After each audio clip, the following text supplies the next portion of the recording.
لوگو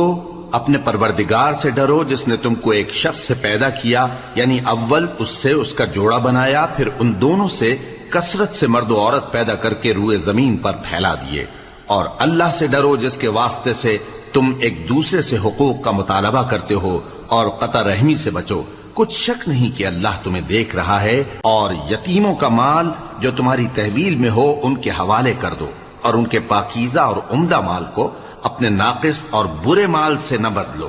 اور نہ ان کا مال اپنے مال میں ملا کر کھاؤ کہ یہ بڑا سخت گناہ ہے۔ اور اگر تم کو اس بات کا خوف ہو کہ یتیم لڑکیوں کے بارے میں انصاف نہ کر سکو گے تو ان کے سوا جو عورتیں تم کو پسند ہوں، 2 یا 3 یا 4 ان سے نکاح کر لو۔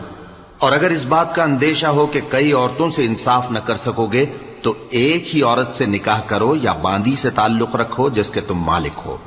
اس طرح تم بے انصافی سے بچ